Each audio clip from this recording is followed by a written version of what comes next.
Həsən başda. Bilirsinizmi? Riyaziyyat sözü Yunan dilinin matematik sözündən götürülür. Mənası təhsil, öyrənmək və ya elə deməkdir. Bilirsinizmi? İlk dəfə sifin anlayışı Hindistan'da yaradılır. Bilirsinizmi? Ən böyük dövlət Azərbaycan adlanır. Bilirsinizmi? Onluq saç sisteminin insan əldə 10 barmaq olması səbəbindən istifadə olunmağa başlamışdır. Bilirsinizmi? Ən qədim riyazi əsər Sivasiyətdən sümüklərdə tapılan qeydlərdir. Ha ha ha. Yok yok, bu məlumata gülmürəm. Bilirsinizmi? Tayland dilində 5 ha ilə ifadə olunur. Buna görə də 555 ha ha ha ilə ifadə olunur.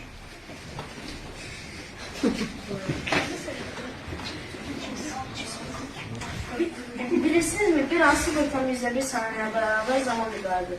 Bilirsinizmi? İskəndəriyyəli Paşa riyaziyyatla məşğul olan ilk qadın hesab olunur. Çox istəyirəm avtandil müəllim. Siz demək olar ki, gün qalstukdan istifadə edirsiniz. Maraqlıdır. Siz öz qalstukunuzu neçə sula bağlama bacarsınız?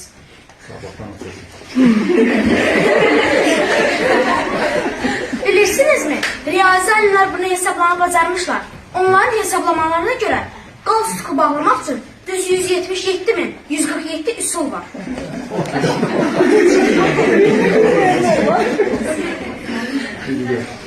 Bilirsinizmi? Riyaziyyat sahəsində ən görkəmli alimlərdən biri də Evkliddir. Onun kəşf etdiyi qanunlar və prinsiplər hər bir sahənin təməlindədir. Bilirsinizmi? Evklid həyatından sonra hələ də istifadə etdiyi riyaziyyat üzrə çoxlu əsərlər qoyulmuşdur. Maraqlı fakt onlara ibarətdir ki, Evklidin öz haqqında heç bir məlumat tapılmayıb. Bilirsinizmi? Riyaziyyatçılara riyaziyyat üzrə bir mükafata verilmir. Çünki Alfred Nobel özünü belə istəmişdir. Bilirsinizmi? 5-ci minillikdə Misirlilər tikinti zamanı həndəsi biliklərdən istifadə etmişlər. Bilirsinizmi?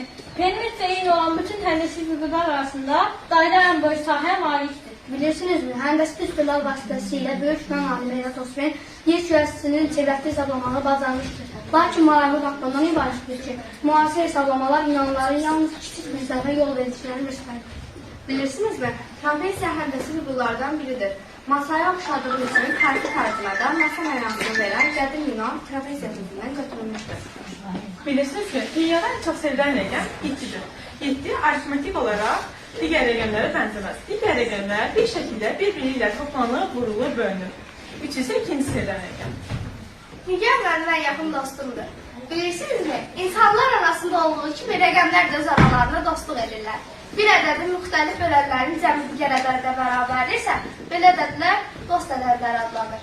Ən kiçik dost ədədlər 220 və 284-dür. Bilirsinizmi? Riyaziyyatda çox istifadə edilən pi 3,14 ədədi çevrənin uzunluğunun onun diametrinə bərabər olan sabitdir və dünyada pi günü və yaxud da riyaziyyat günü kimi qeyd edilən gün 3,14 ədədinə uyğun olaraq 3-cü ayın 14-cü günü, yəni martın 14-ü qeyd olunur. Bu həm də məşhur fizik Einsteynin ad günüdür. Bilirsiniz mi? Napolyon Bonaparte məşhur imperator və sərkərdə olmasıyla yanaşı, həm də çoxlu elmi əsərlər yazan istedadlı riyaziyyatçı olur. Maraqlıdır ki, həndəsi məsələlərdən biri də onun adını daşıyır. Bilirsinizmi? Sıfır ərəb yazısının tərəfində baxılır. Bilirsinizmi? Saqqız çeynəyən şagirdlər, saqqız çeynəməyən şagirdlərə görə riyaziyyatı daha çox bilir. Əziz müəllimlər, siz nə demək istədiyimi anladınız? Dron yoxsa orbit?